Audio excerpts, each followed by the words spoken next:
무더위 속에 장마철에 우리를 건강하게 해주셨고, 오늘도 예배하러 온 모든 성도들에게 하나님의 평강과 예수 이름으로 승리의 삶이 되시기를 축복합니다.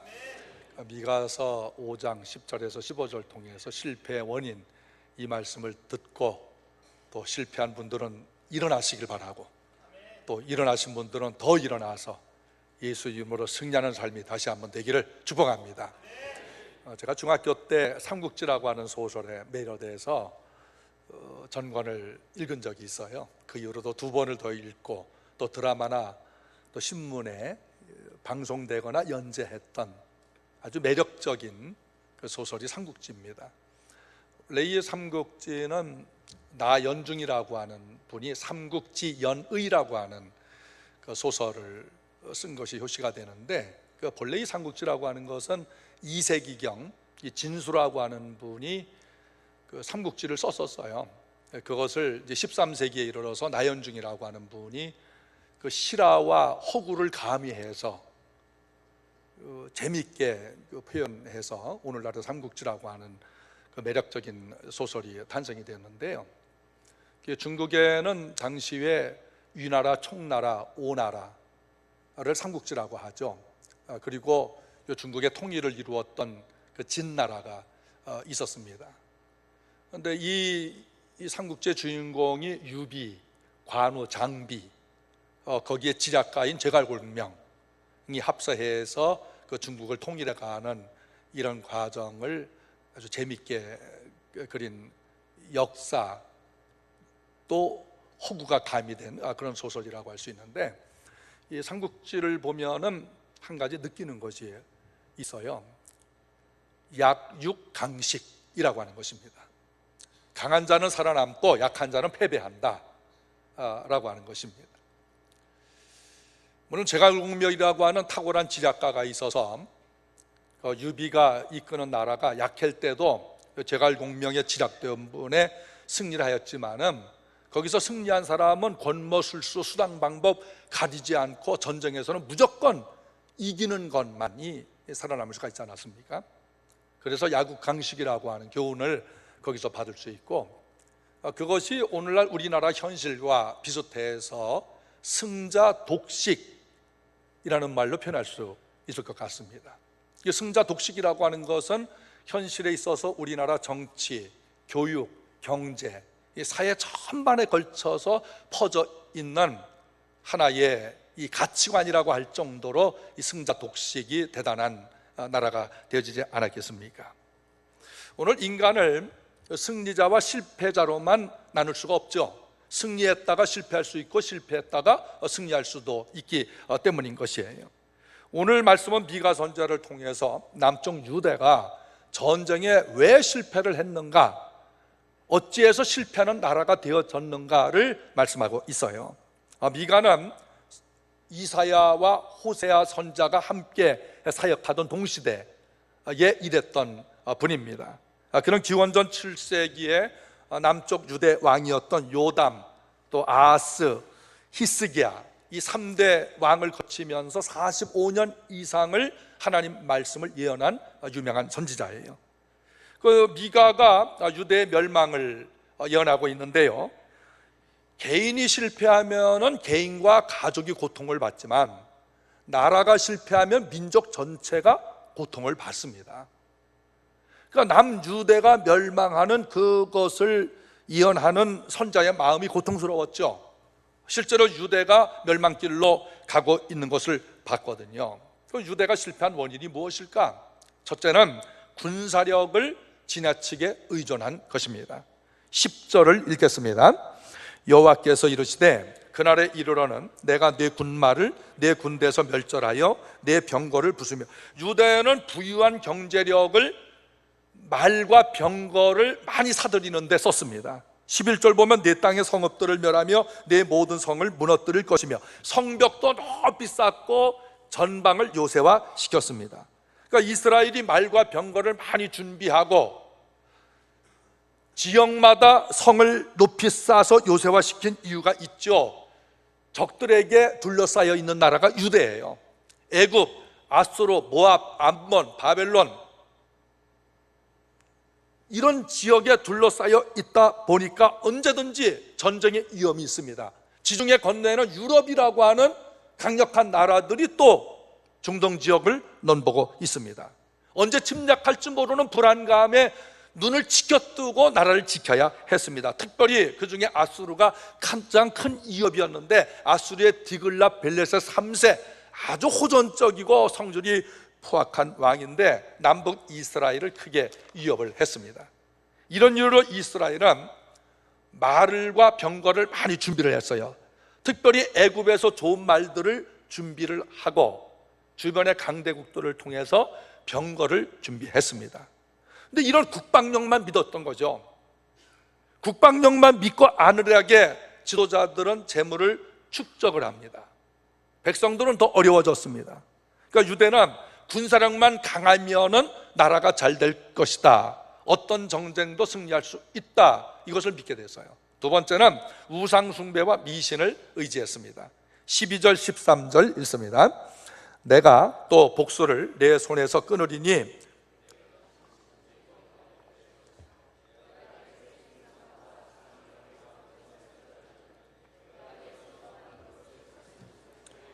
우리 여러분들이 성경 읽을 때에 이게 방송에 나가거든요.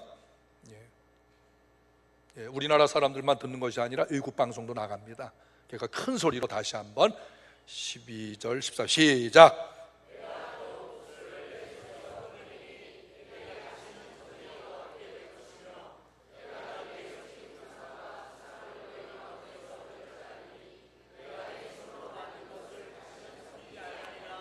우상과 미신이 많다는 것은 그 사이가 불안하다는 거예요. 미래에 대한 두려움이 많다는 것을 말하죠. 그 정신적인 두려움, 미래에 대한 불안감, 이것을 이기기 위해서 우상을 믿고 미신을 받아들였습니다. 유대는 하나님을 믿는 백성들인데 왜 우상과 미신을 믿었을까? 보이지 않는 하나님보다는 뭔가 보이는 것을 믿는 것이 더 위로를 받았기 때문이에요. 미신을 믿고 점을 치면 점쟁이가 즉각 해답을 해주잖아요. 그런 것들은 액땜을 하면 됩니다. 부적 100만 원짜리 하나 사서 품에 안고 다니면 안심이 됩니다. 돈을 투자해서 부적을 사는 거예요. 이렇게 해라 저렇게 해라, 점쟁이가 바로바로 가르쳐 줍니다. 당신의 일은 풀리지 않는 이유가 있어요. 구슬하면 돼요. 얼마짜리 부적을 사면 돼요. 바로 부적을 그려주고 해답을 주는데, 그거 갖고 있으면 일순간 불안감이 없어지죠. 위로를 받습니다. 이스라엘은 예적의 침임에 대한 불안감이 군사력 증강과 성벽을 쌓는 것으로 위안을 삼았고, 미래에 대한 불안감은 우상 숭배와 미신을 쫓는 것으로 위로를 삼은 것이에요. 오늘 이스라엘의 이 상황과 현재 우리나라의 현실이 다르지 않습니다. 전국 어디서나 타로 점치는 가게가 성행하고 있죠. 미신이 더욱 늘어나고 있죠. 우상 숭배자들이 많아지게 됩니다. 부자는 더 부자가 되고 가난한 사람은 더 가난하게 되는 현실입니다. 하나님을 믿는 성도들도 이런 구조 속에서 될 대로 되라식 이런 생활을 하고 있습니다. 잠언 16장 3절에 하나님께서 너의 행사를 여호와께 맡기라, 그리하면 네가 경영하는 것이 이루어지리라. 여러분, 힘들지 않습니까? 힘들죠. 그러나 그럼에도 불구하고 하나님을 믿읍시다. 하나님 앞에 경영을 맡깁시다. 너의 행사를 여호와께 맡기라, 그러면 너의 경영하는 것이 이루어지리라. 우리 분명히 아멘 했는데요, 현실은 그렇지 않다는 거예요. 현실이 더 나아지지 않는다는 거예요. 제가 예수님을 20살 때 영접을 하고 확신이 들었죠. 확실하게 예수님을 믿었을 때 저를 잡아준 말씀, 제가 붙잡은 말씀이 있어요. 여호수아 1장 7절 8절 읽읍시다. 오직 강하고 극이 감대히 하여 나의 종 모세가 내게 명령한 그 율법을 다 지켜 행하고 좌로나 우로나 치우치지 말라. 그리하면 어디로 가든지 형통하리니 이 율법책을 내 입에서 떠나지 말게 하며 주야로 그것을 묵상하여 그 안에 기록된 대로 다 지켜 행하라. 그리하면 내 길이 평탄하게 될 것이며 내가 형통하리라. 1년 전에 예수님 영접하고 1년 후에 이 말씀을 붙잡고 군대를 갑니다. 이 말씀에 잡혀서 예수님을 믿고 나니까 네 가지가 좋은 거예요. 첫째는 성경 읽는 것이 너무너무 좋았어요.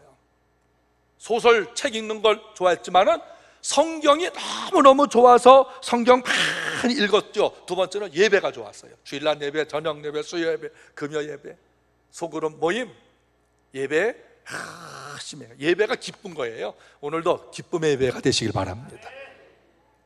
세 번째는 기도하는 것이 또 너무 좋았어요. 예수 믿자마자 새벽기도 나갑니다. 거의 새벽기도 빠지지 않고 열심히 가서, 근데 뭐 기도가 무슨 뭐 잘 되겠습니까? 그런데 찬송을 나중에 보니까 내 기도하는 그 시간, 그때가 가장 즐겁다, 이런 찬송이 있더라고요. 그런데 어떤 사람들은 내 기도하는 그 시간, 그때가 가장 지겹다, 이렇게 얘기를 하더라고요. 근데 저는 기도가 즐거워요. 네 번째 좋은 것은 찬송이 좋았어요. 저는 가요를 참 많이 불렀던 사람이거든요. 옛날에는 방송국마다 전속 가수 뽑는 일이 있었습니다. 제가 어느 방송 오디션까지 보러 갔던 사람이에요. 떨어졌지만 그때 붙었으면 거의 조용필, 나훈아급.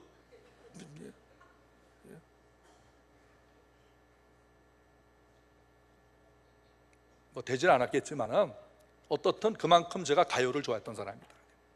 그런데요, 이 찬송이라고 하는 것을 접하게 되니까 가요가 싫어지는 거예요. 찬송이 입에 붙어가지고 속에서부터 나오기 시작하는데요.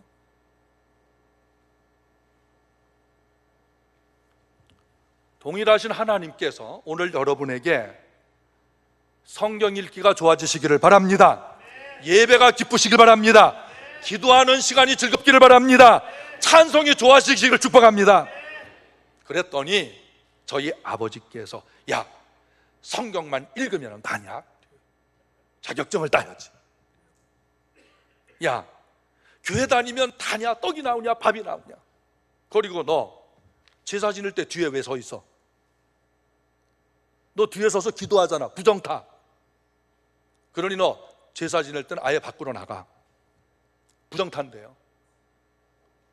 그래서 저희 아버지가 조상 제사 지낼 때 부정이 타가지고 예수님을 믿게 됐어요.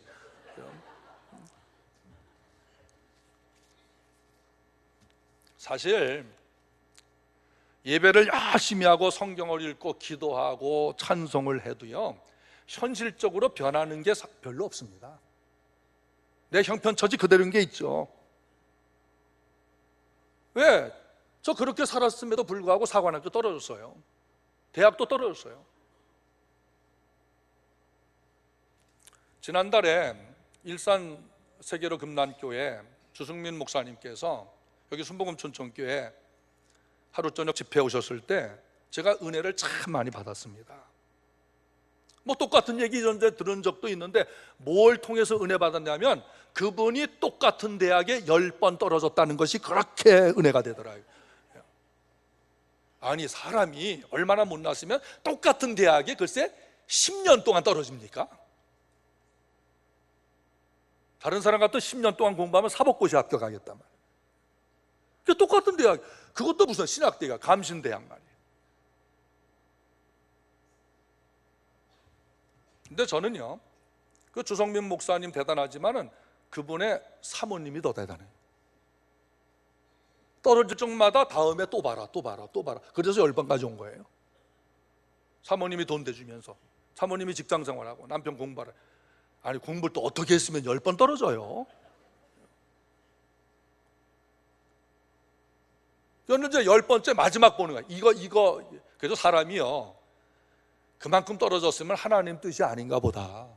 이제 포기해야 되잖아요. 낙심하고, 아, 이건 하나님이 나를 죄종으로 부르지 않고 다른 사업하는 보다 직장담, 이렇게 생각을 해야 될 텐데, 이 네 분이 그런 생각하지 않고 계속해서 이제 10번째는 감신대학, 협성대학, 모건대학, 이게 다 감리교신학대학들이거든요. 거기 3군데 다 넣었어요. 발표하는 날 감신대 떨어졌어요. 협성대 떨어졌어요. 모건대도 떨어졌어요.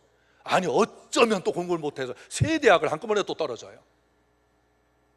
예비 합격자로 이름을 남겼는데, 그날도 또 사모님께서 용돈 주시면서 가서 또 차도 마시고 밥 사 먹으러. 사모님 참 훌륭해요. 결혼하면 이런 분하고 해서요.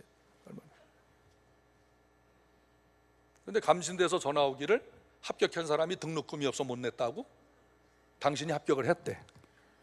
2시간에 협성대학에서 전화 오기를 등록금 못 낸 아이가 있어서 당신이 또 합격을 했대.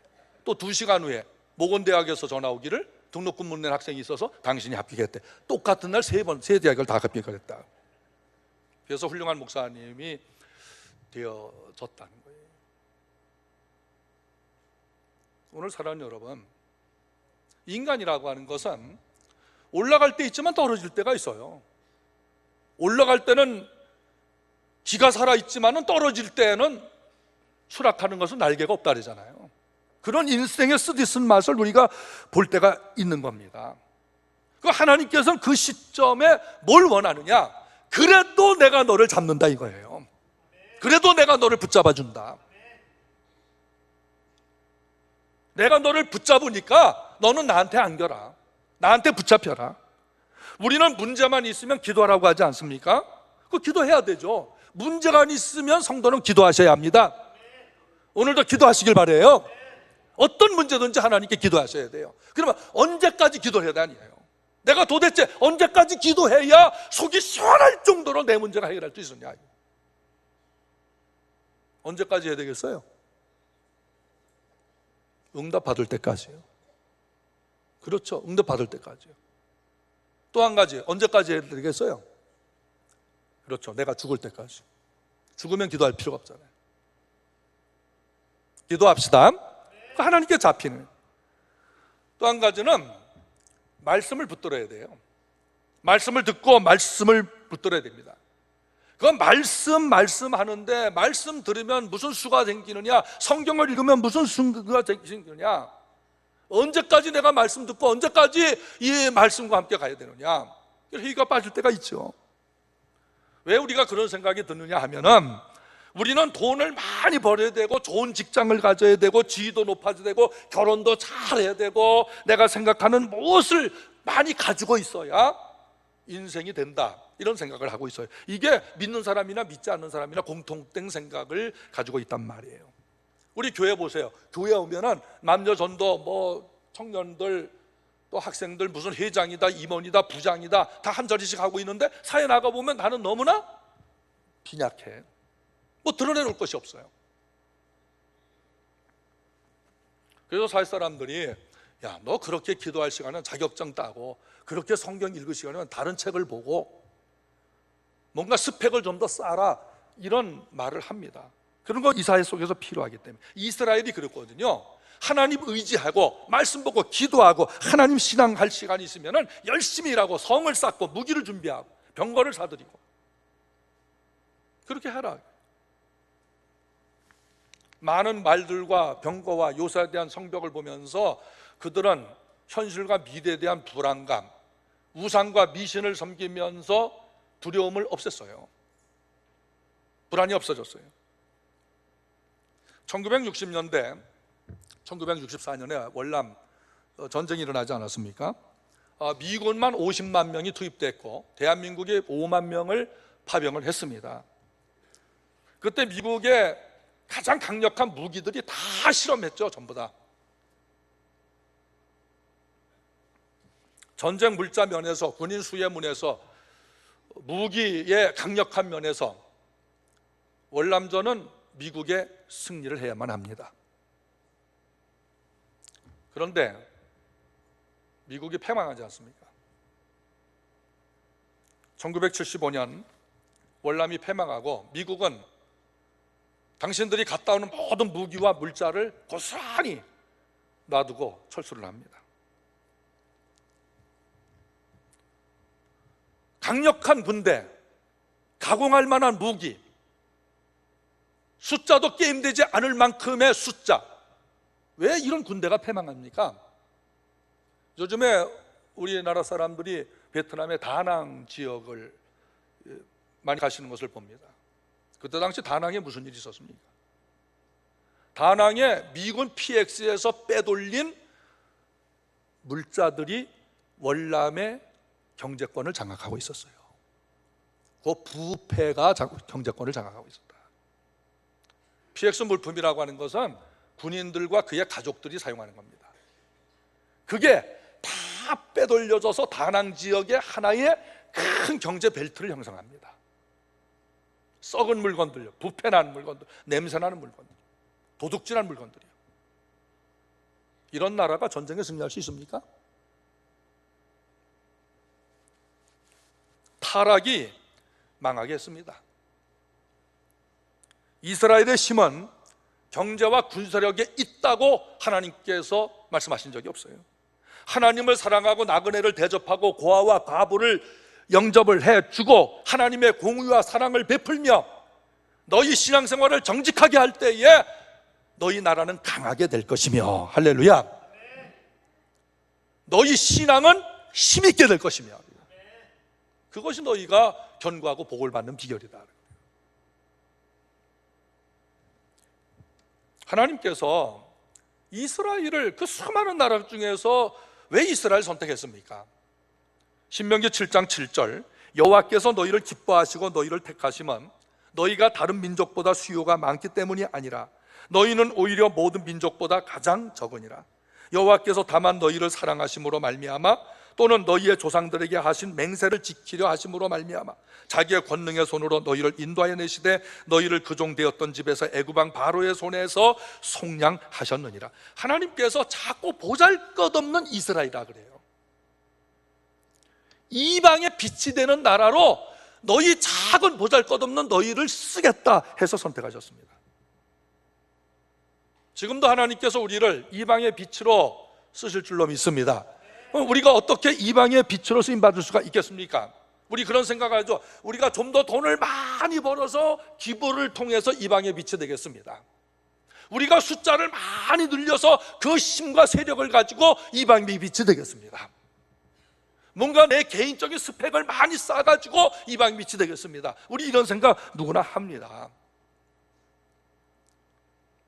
그러면 우리가 4년 전으로 한번 돌아가 봅시다. 4년 전에 우리는 후평동 46평의 예배당에 있었습니다.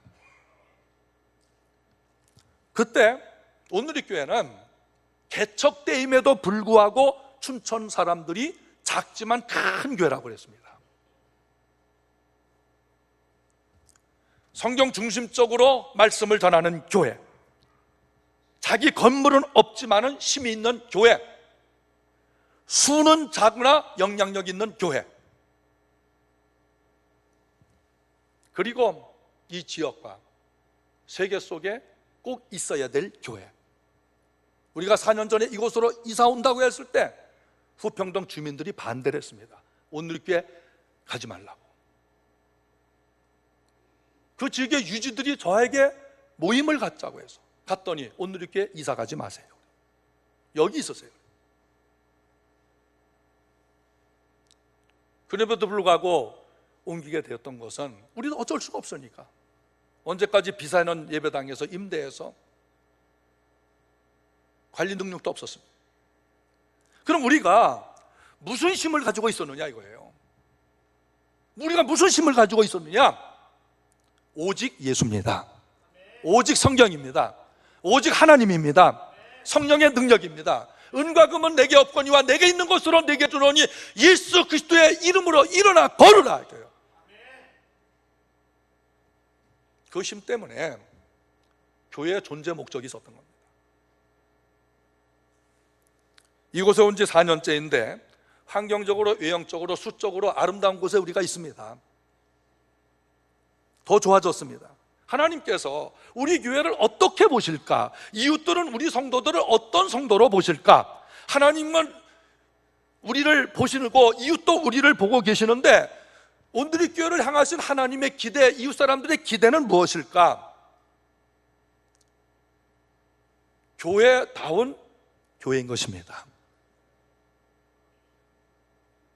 온누리교회를 통해서 목사다운 목사를 보고 싶고 성도다운 성도를 보고 싶다. 우리가 자신감이라고 하는 것은 오만이죠.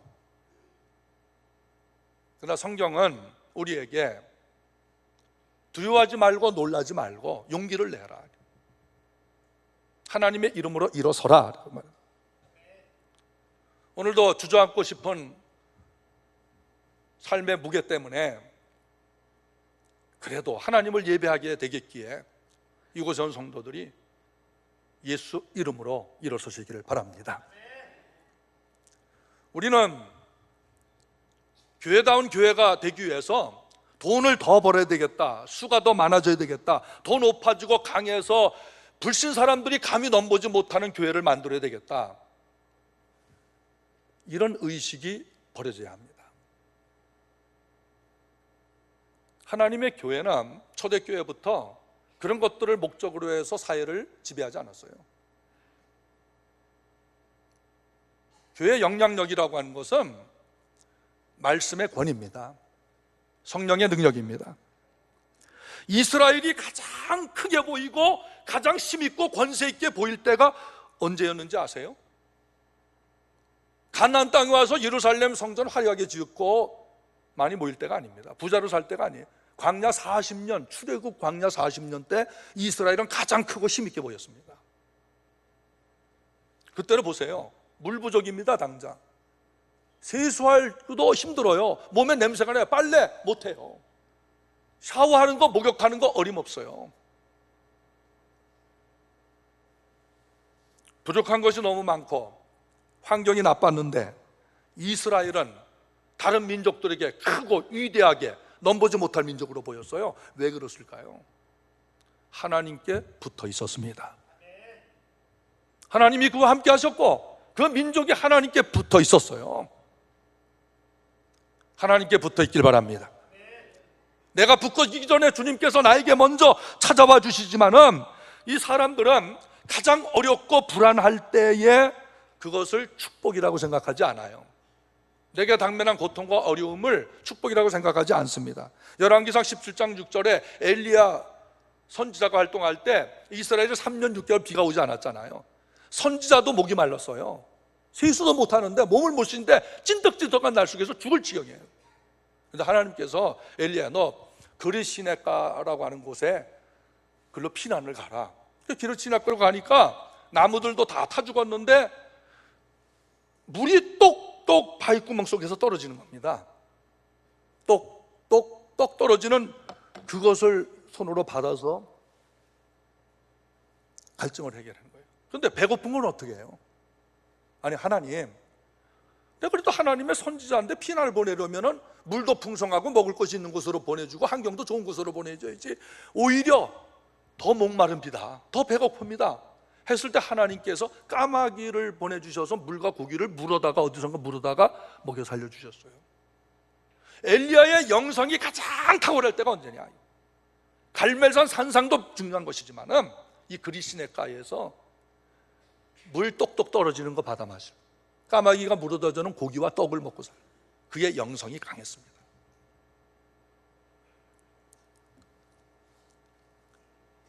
오늘 우리 자신들이 뭐 까마귀에게 얻어먹고 사는 주제가 무슨 행복이냐, 그럴 수 있겠지만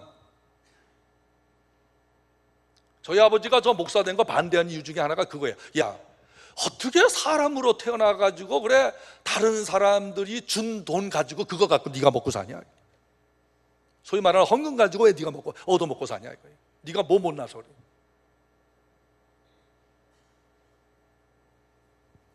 우리 부모로서 그런 생각할 수 있어요.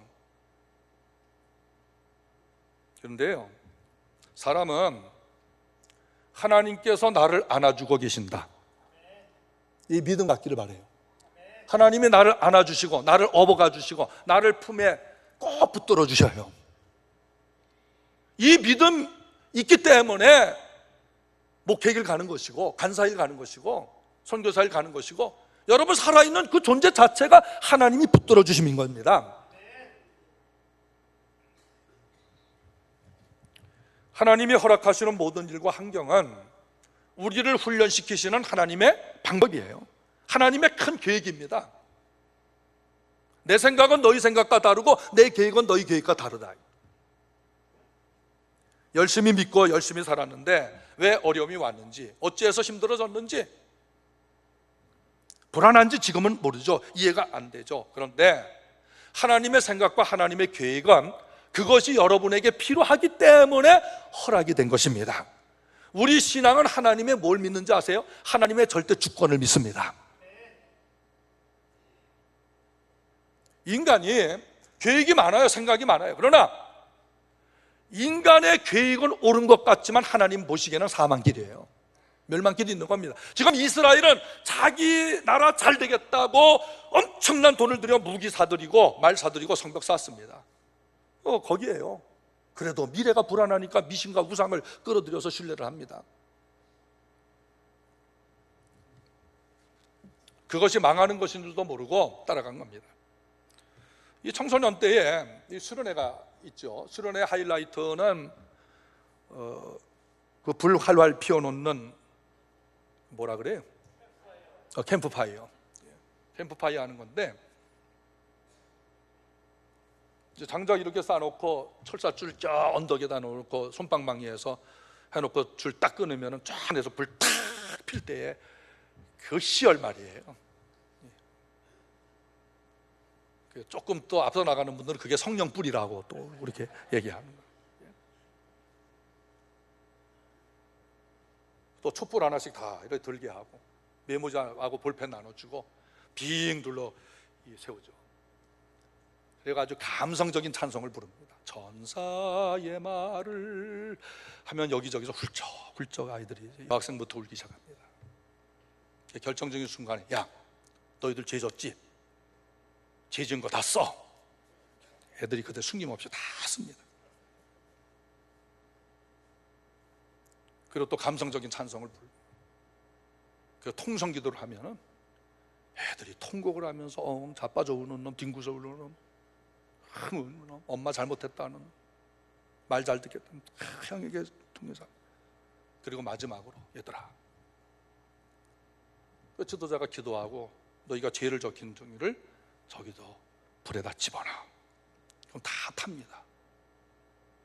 그럼 또 지도자가, 이제 너희 죄가 다 사해졌노라, 저 불에다 탑노라. 이게 미신이란 얘기예요. 미신입니다. 예수 그리스도의 십자가 보혈로 우리는 죄사함 받았습니다. 그거면 됐지. 무슨 죄를 종이에 써서 불태워야 죄 용서를 받습니까? 그러니까 이 기독교 안에 이런 미신적인 행태들이 들어와 있다는 것을 지금 말씀드리는 거예요. 그게 인간의 감성을 흔들고 청소년들을 울게도 하고 웃게도 할 수 있어요. 그러나 그거는 미신입니다.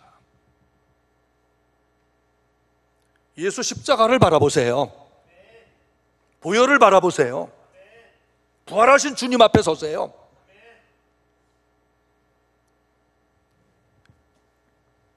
사람은 불빛 앞에서 약해요. 아주 불빛 앞에서 약합니다. 그러니까 프로포즈 할 때 늘 불 등장하잖아요. 촛불. 오늘 저녁에 시험해 보세요. 전기불 다 끄시고 노란색이나 빨간색 초를 사세요. 그 식탁 안에 다 켜놓으세요. 불 다 켜놓고. 그리고 부부가 마주 앉아보세요. 거기서 욕이 나오겠어요? 험한 말이 나오겠어요? 이미 사람이 거기로 녹아진 거예요. 이 촛물 떨어지는 것과 함께 마음이 녹아져 가지고 감성적이 된다. 모닥불 어때요? 모닥불 얼마나 향수적입니까? 모닥불 피워놓고 조개 껍질 그녀의 모가지에 목에 걸고. 저도 설교자지만 참 아직도 덜 변했다 생각이 들어요. 제가 청년 때 기타 치면서 조개 껍질 묶고 그녀의 모가지에 걸고 이렇게 제가 불렀었거든요. 저도 참 더 많이 변해야 돼요. 탑을 돌면서, 이 불교는 탑을 돌잖아요. 탑, 강강술래에서 손잡고 탑을 돌면은 이게 벌써 신앙심이 생겨. 왜? 그 탑 때문에. 모닥불 때문에, 촛불 때문에. 물론 사람은 심리적 감정을 가지고 있기 때문에 그런 걸 이용할 수가 있지만은 사기치지 말라는 겁니다. 종교적 심리를 이용해서 사기치지 말라는 거예요.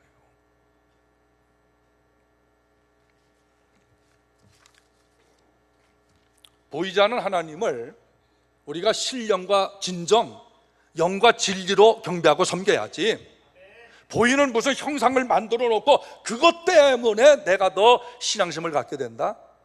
그런 말씀이 없는 거예요. 하나님은 하나님이 말씀하신 율례와 법도를 지키라고 했습니다. 하나님께서 구름기둥, 불기둥을 만들어 40년 광야 동안에 인도하셨지만은 불기둥, 구름기둥이 주체가 아니에요. 그 불기둥, 구름기둥을 주신 하나님과 그의 말씀이었습니다.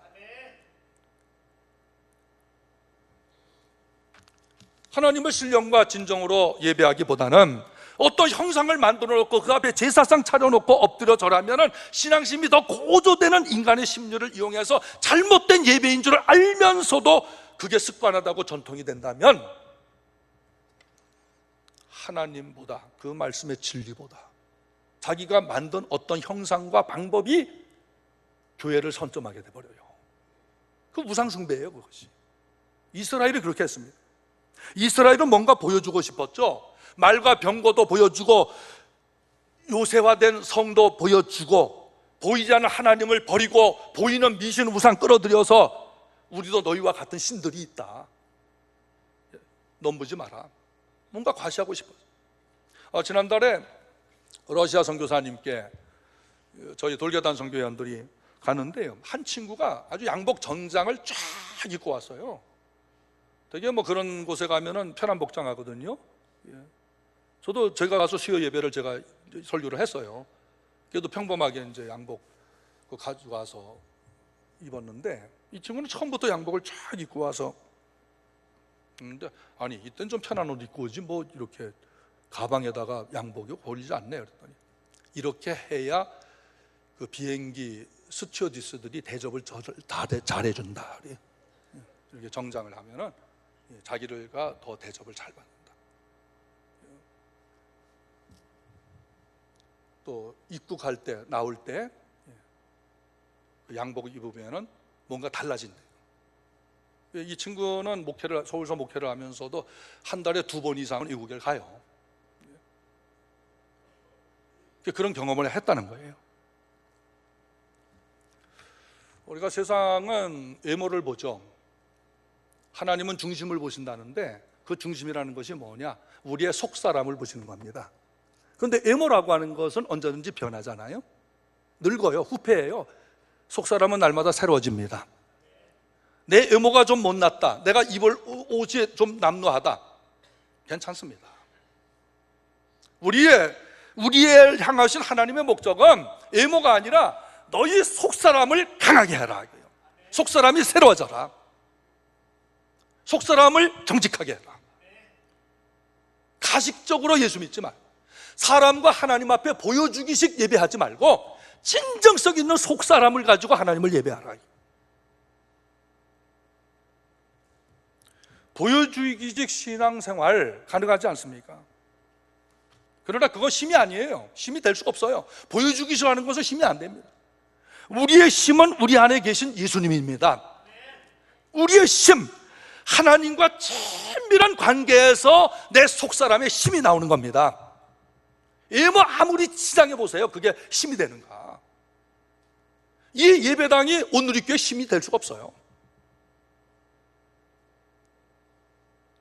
예배당에서 예배하는 저와 여러분 한 사람 한 사람의 속이 성령으로 채워지고, 아멘, 말씀으로 채워지고 하나님의 공의와 사랑으로 채워질 때 그것이 우리의 힘이 되는 겁니다. 왜? 하나님은 그 힘을 사용하시기 때문에. 외모 위주로 사는 사람은 반드시 실패합니다. 보여주기식 치정만 쌓을 때 그 사람 실패합니다. 알맹이 없는 허세, 체면, 이것이 예배적인 문화에 들어오면 그 사람 신앙생활에 실패합니다. 그러니까 신앙생활을 보여주기식으로 하지 마시고요, 하나를 하더라도 진실하게 합시다. 다른 사람들은 몰라줘도 진실한 믿음을 가지고 하나님을 예배하고 믿음으로 순종하게 갈 때에 거기에 변화가 있습니다. 승리가 있는 것입니다. 여기 12절 14절 보면 이스라엘에 우상이 많은 것에 놀라지 않습니까? 복술, 죽은 자의 영혼을 부르는 신접자, 마술쟁이, 점쟁이는 새긴 우상, 철제, 금속, 나무, 돌에 새긴 우상을 만들어 섬겨. 주상은 나무나 돌로 만든 기둥 같은 것들. 하나님이 선택한 이스라엘 민족에 웬 이런 우상들이 많습니까? 왜 그럴까? 첫째는 미래에 대한 불안 때문이었습니다. 불안할수록 미신과 우상이 많아져요. 애굽에서 나와 40년 광야 생활 한동안은 하나님이 직접 역사하셨잖아요. 바다 갈라지고 반석에서 물이 나오고 하늘에서 만나 떨어지고 하나님 직접적으로 해주셨는데, 이게 가나안 땅에 들어가자마자 만나도 그치고 구름 기둥 불 기둥도 없어지고 반석에서 물도 안 나오고, 야, 저 자연수 떠먹어, 강물을 떠먹어, 너가 지혜수 파서 물 마셔, 이제 너희들이 농사 져서 식량 마련해. 하나님 그렇게 해주시는 거예요. 그런데 함께 있는 가나안족들을 보니까 다른 신들이 있어요. 매력이 있습니다. 가나안 민족의 문화와 습관, 그들의 신들을 받아들입니다. 우상을 의지합니다. 그러다 보니까 뭔가 위안이 더 됐어요. 오늘 우리 사회가 점집이 많아지잖아요. 춘천에도 빨간 깃발, 노란 깃발 들은 집들이 점점 많아지는데 그 점쟁이 무당들입니다. 이런 것들이 많아지는 사회는 불안하다고 하는 증거예요. 두 번째는 우상 숭배자들과의 결혼 때문입니다. 이 솔로몬 왕 때 일곱 공주들과 결혼했잖아요. 열왕기상 11장 4절, 솔로몬의 나이가 많을 때에 그의 많은 아내들이 자기 나라에서 신들을 데려와서 솔로몬을 유혹했어요. 솔로몬이 넘어갑니다. 그러니까 우리가 이 결혼이라고 하는 것이 그 믿는 사람들끼리 해야 되는 것이 원칙이죠. 그런데 간혹 그렇지 않은 경우도 있지만은 그때는 각오를 하셔야 돼요. 이 경제력 차이와 지식적 차이보다 이 신앙적 차이는 이건 엄청난 갈등을 일으킵니다.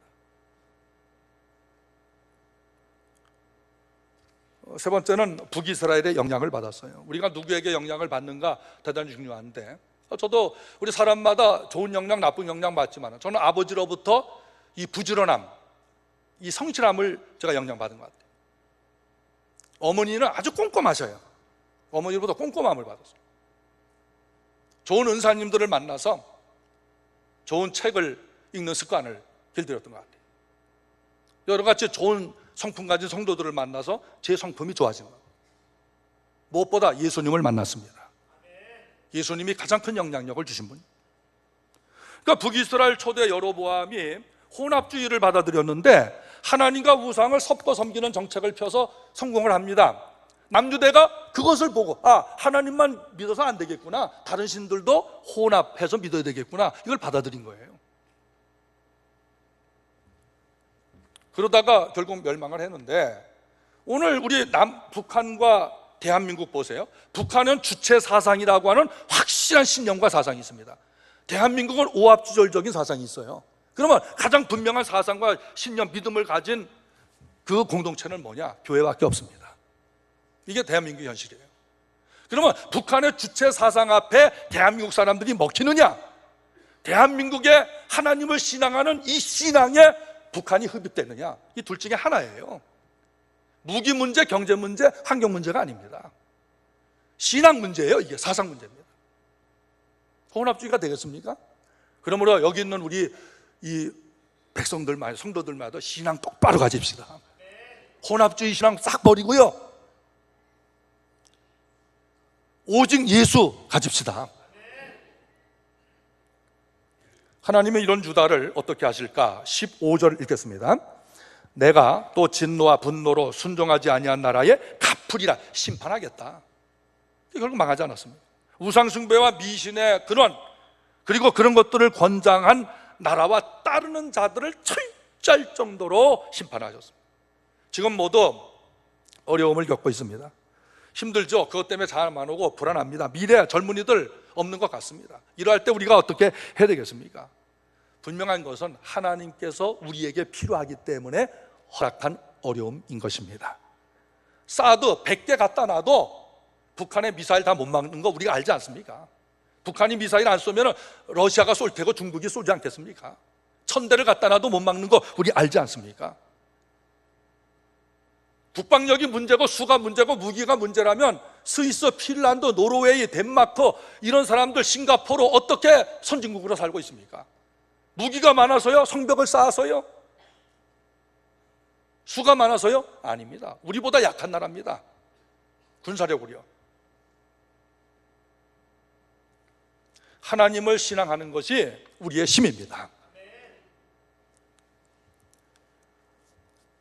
오늘 우리가 행사가 다 있지 않습니까? 개인의 행사가 있어요.